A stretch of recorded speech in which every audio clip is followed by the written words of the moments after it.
જીવનદીપ organ donation foundation trust દ્વારા 17મું અંગદાન થયું.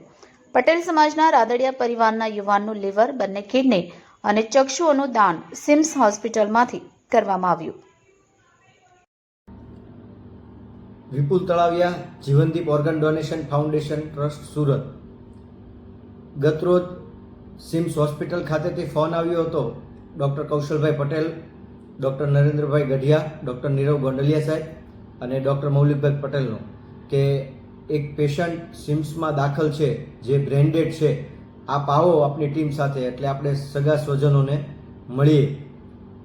હું doctor Nilesh Kachhadiya, founder PM Gondaliya, અમે સિમ્સ હોસ્પિટલ ખાતે જ્યારે પહોંચ્યા ત્યારે doctor Kaushalbhai Patel, doctor Narendrabhai Gadhiya, doctor Poonamben Savaliya, doctor Maulikbhai Patel સૌના સહિયારા પ્રયાસથી સ્વજનોને સમજાવ્યું હતું કે ઓર્ગન ડોનેશન કરવાથી શું શું ફાયદા થાય છે, કોને કોને લાભ મળે છે અને અંગદાન એ જ સર્વશ્રેષ્ઠ દાન છે.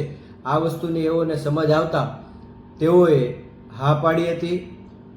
દર્દી સુરેશભાઈ રાદડિયાને સિમ્સ હોસ્પિટલમાં ખસેડવામાં આવ્યા ત્યારે તેઓને 2 દિવસ અગાઉ તાવ, ચક્કર અને માથું દુખવાની ફરિયાદ હતી. 2 દિવસની સઘન સારવાર બાદ તેઓને બ્રેન્ડેડ જાહેર કરવામાં આવ્યા હતા.